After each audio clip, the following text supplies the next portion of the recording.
Ketika sensor sebagai alat pendeteksi telah banyak diaplikasikan ke dalam berbagai bidang seperti lingkungan, kesehatan, dan berbagai industri, kebutuhan sensor di berbagai bidang semakin meningkat. Keadaan seperti ini memacu para peneliti dan para produsen sensor untuk membuat jenis yang berukuran kecil dengan biaya murah dan bersifat pintar. Itulah program yang terus diperbaharui sejak tahun 1990 oleh Pusat Penelitian Elektronika dan Telekomunikasi yang telah memiliki alat mikroelektronika, sumber daya manusia yang terampil dan terlatih, terus mengembangkan pembuatan sensor terpadu dalam satu keping chip, yaitu sistem mikrosensor yang terintegrasi portable, efisien, cepat, dan mampu memperbaiki terhadap reliability dari proses analisa.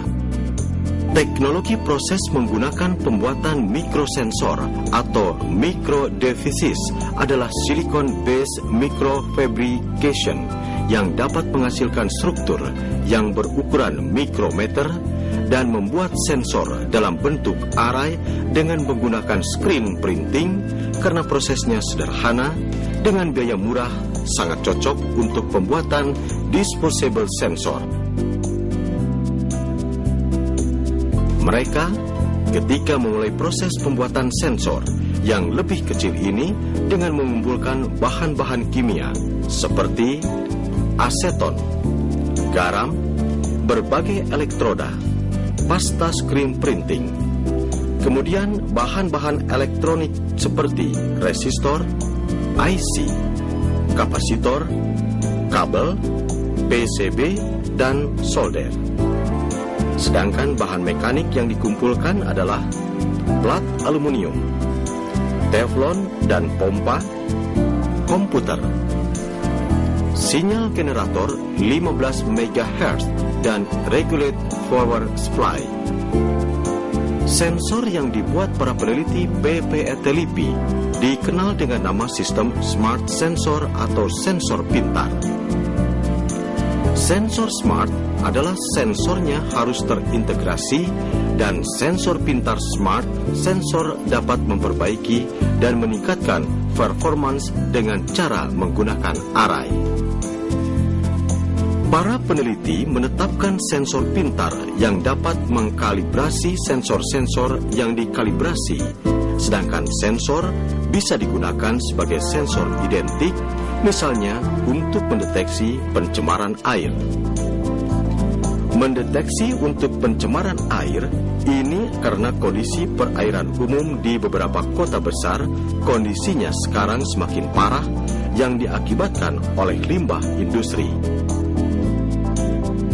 Badan Lingkungan Asia tahun 1999 mengatakan bahwa andil pencemaran udara dari kendaraan bermotor berkontribusi dari tembaga, 42% dari debu, 89% dari hidrokarbon, 64% dari oksida nitrogen, dan semua karbon monooksida dari seluruh polusi di kota Jakarta. Membuat sistem sensor smart intelligent ini merupakan solusi untuk memenuhi kebutuhan dalam negeri di tengah-tengah ketergantungan terhadap produk alat deteksi pencemaran dari luar negeri masih sangat tinggi, meski secara umum sistem sensor yang diproduksi dengan teknologi konvensional. Hasil penelitian dan pengembangan sensor dalam satu keping substrat telah membuka peluang melakukan inovasi teknologi dalam pembuatan sensor yang lebih kompleks, kecil, terintegrasi, dan pintar, dengan akurasi dan penampilan yang lebih baik.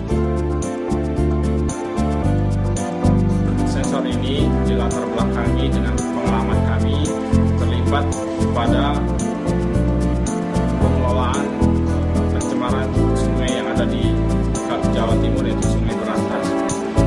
Untuk pemantauan kualitas Sungai Berantas dibutuhkan atau digunakan ada 23 stasiun kualitas air yang tersebar sepanjang Sungai Berantas. Adapun parameter yang diukur adalah temperatur temperatur, conductivity, dissolved oksigen atau oksigen terlarut, dan turbidity salah satunya. Topik penelitian intelligent sensor array yang ada di sini, kami sedang mengembangkan sensor temperatur. Ini adalah contoh prototype sensor temperatur yang kami kembangkan menggunakan teknologi thick film atau screen printing. Sensor yang kedua adalah sensor pH, yaitu kadar keasaman atau pH dari suatu air. Sensor yang ketiga yang kami kembangkan adalah sensor conductivity atau konduktivitas. Yang sensor ini terdiri dari dua jenis, yaitu konduktivitasnya dan sensor temperaturnya. Jadi dua sensor tergabung menjadi dalam satu keping. Untuk tahun 2006 ini kami juga sedang mengembangkan sensor dissolved oksigen atau sensor untuk pengukuran oksigen terlarut di dalam air. Ini adalah prototipe yang sedang kami kembangkan. Peneliti lainnya mengatakan proses pembuatan sensor untuk oksigen terlarut dalam air ini telah didesain dan difabrikasi sehingga dapat digunakan untuk kepentingan pendeteksi yang memfungsikan sistem sensor-sensor yang mampu pula mengkalibrasi sensor-sensor lainnya seperti penuturan singkat berikut ini. Untuk kegiatan penelitian kami yaitu rancang bangun intelligent sensor array dari keempat jenis sensor yang telah dikembangkan, 3 jenis sebelumnya, dan pada tahun ini kita mengembangkan seperti yang telah dijelaskan, yaitu oksigen terlarut di dalam air. Ini telah kami kembangkan dan telah kami buat, dan dari kesemua sensor tersebut kita akan integrasikan ke dalam satu sistem yang terintegrasi dengan di dalamnya signal conditioning, data akuisisi, dan kemudian juga diberikan intelligent aspek di dalamnya yang dikontrol oleh mikroprosesor atau microcontroller. Seperti yang dilihat di sini, salah satu jenis yang telah kami integrasikan adalah sensor temperatur. Target kami sampai tahun 2004, keempat jenis sensor tersebut dapat kita integrasikan ke dalam satu sistem dengan dilengkapi dengan sistem alarm self calibration. Dia mampu memantau kondisi dari sensor tersebut dan kemudian dia bisa melakukan kalibrasi sendiri, kemudian diagnostik. Dia bisa memperlihatkan bagaimana keadaan sensor lifetime-nya, apakah dia perlu diganti atau hanya cukup sekedar untuk dikalibrasi. Keempat sensor tersebut ini akan kita integrasikan ke dalam satu sistem tersebut yang kita akan namakan sebagai intelligent sensor array. Jika sudah diproduksi sistem sensor intelligent array dapat membantu menyediakan sensor-sensor yang dipergunakan untuk berbagai bidang kegiatan, misalnya pencemaran air, polusi udara, dan ternyata telah banyak diaplikasikan untuk bidang kesehatan dan bidang lingkungan. Saatnya diproduksi sebagai karya bangsa Indonesia. Di bidang pembangkit listrik tenaga surya, menunjukkan ketergantungan terhadap produk luar negeri itu semakin tinggi, bahkan belum beralih secara sepenuhnya, malahan bagi Pusat Penelitian Elektronika dan Telekomunikasi LIPI mengharapkan akan lebih menguntungkan jika teknologi sel surya dapat dikuasai dan diproduksi di dalam negeri. Penguasaan teknologi proses sel surya untuk mengembangkan energi surya sebagai energi alternatif dinilai para peneliti LIPI akan memiliki nilai strategis mengingat Indonesia kini sedang mengalami krisis energi.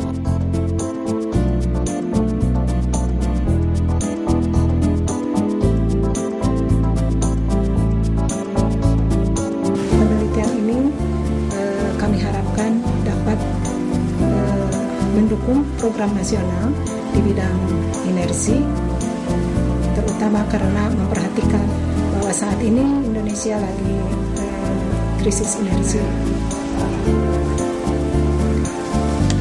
Kemudian aplikasi daripada modul surya ini di daerah terpencil, terutama yang tidak terjangkau oleh listrik PLN.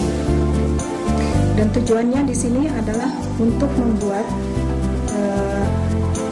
suatu produk sel surya yang selama ini masih dalam diimpor. Kita maklumi juga bahwa pembangkit listrik tenaga surya ini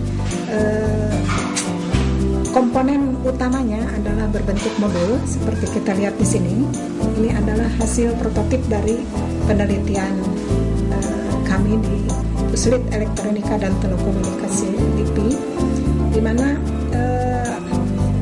komponen inti dari pembangkit listrik tenaga surya ini kita lihat bahwa standarnya terdiri dari 36 buah sel surya dengan matriks 9x4, jadi ada 36 buah sel, di mana tentu saja komponen utama dari modul ini adalah sel surya ini yang bahannya terdiri dari wafer multikristal di sini yang masih diimpor. Dan tujuan dari penelitian ini antara lain untuk membuat komponen sel surya ini yang bisa cukup kompetitif dibandingkan dengan sel impor. Karena itu strategi dalam penelitian antara lain banyak menggunakan proses yang lebih sederhana, dan bahan-bahan juga dipilih yang relatif murah dengan memperhatikan efisiensinya tetap cukup tinggi. Terobosan sumber-sumber baru sebenarnya telah menjadikan perhatian para peneliti untuk mendukung program pemerintah Republik Indonesia, listrik tenaga surya untuk sejuta rumah, sehingga hasil penelitian ini dapat memacu tumbuhnya industri sel surya dan industri-industri pendukung lainnya. Peneliti PPET LIPI, Insinyur Ika Hartika Ismet mengakui meski telah banyak prototipe sel surya yang dibuat di Indonesia, namun belum mengadopsi dari hasil penelitian, padahal yang diproduksi oleh industri selama ini menunjukkan angka yang masih mahal. Pada pembuatan sel surya di Indonesia, salah satu teknologi dalam pembentukan sambungan PN-nya yaitu dengan teknologi screen printing.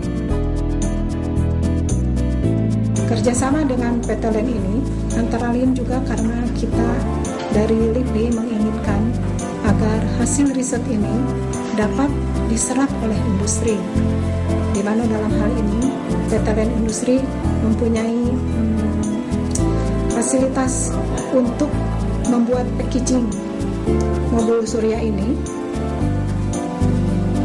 dengan sel suryanya impor. Nah, dari hasil penelitian ini diharapkan dapat menggantikan sel impor ini. Penelitian ini juga betul-betul memperhatikan keinginan industri itu seperti apa. Misalnya ingin sel ini cukup murah, kemudian prosesnya sederhana dan dapat diproduksi secara massal. Nah, hal-hal itu yang kami lakukan dalam penelitian ini.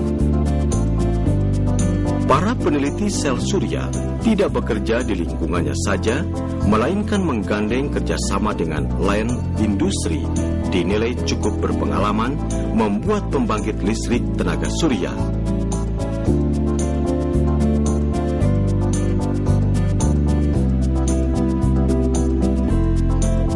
Pusat Penelitian Elektronika dan Telekomunikasi PPET LIPI berharap bahwa modul surya 50 watts peak direspon oleh industri di Indonesia dalam rangka mendukung program nasional listrik tenaga surya untuk sejuta rumah.